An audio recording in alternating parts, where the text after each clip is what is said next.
The latest PPI report that came out for July, it is the producer price index, and it came hotter than expected. And we want to get the latest information here on this and what it could potentially mean for September and a possible Fed cut here. So let's bring in right now Nicole Goodkind with Barron's. Always great to be with you here. And first off, what was your reaction here to this July report that came out? Hi, well, thank you for having me. I was surprised, and I think Wall Street was surprised as well. And it was certainly an unwelcome surprise. So the producer price index, which is basically the cost of wholesale goods and services, rose 0.9% in July, a little under 1 percentage point. Economists thought it would be 0.2%. So that is much higher than the consensus forecast and, higher than basically every estimate I saw. So that's not good news. And that's because these, costs of wholesale goods and services, basically what businesses are charging each other and getting charged, are where rising inflation tends to show up first before it's passed on to consumers.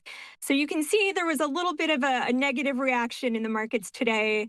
And there was some wavering about what the Federal Reserve might do come September. Yeah, I think that's my next question here for you.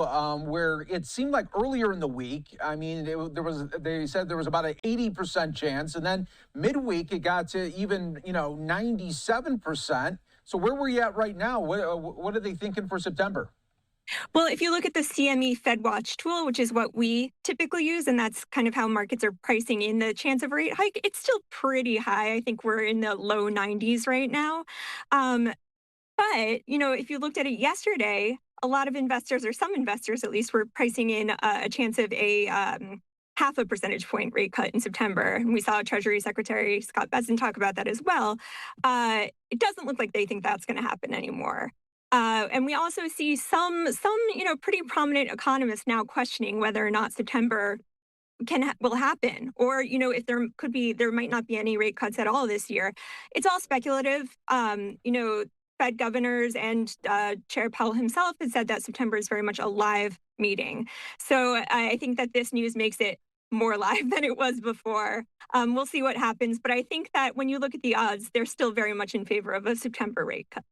You always know when it's data release morning how it's going to go. You don't even really have to see the numbers come in. You could just watch the futures, and if it's deep red, it wasn't good.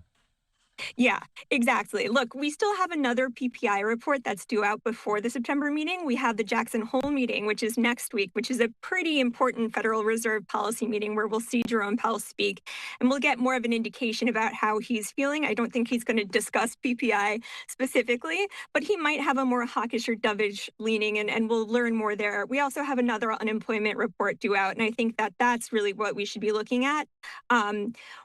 PCE, which is the inflation measure that the Fed favors, is also due out.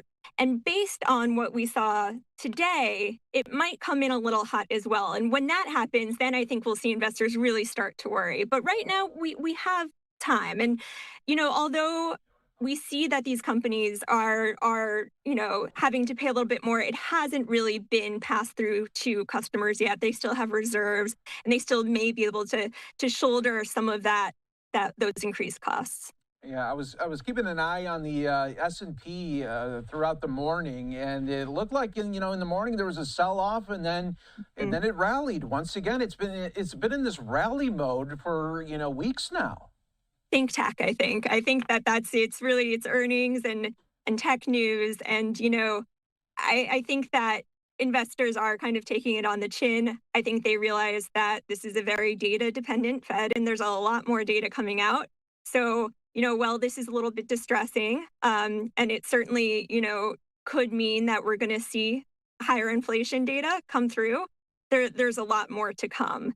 I think companies said in April when the tariffs first began that it would take about 3 to 6 months to pass on costs. Right now, what the data we're getting is from July, so we're at about that 3-month mark.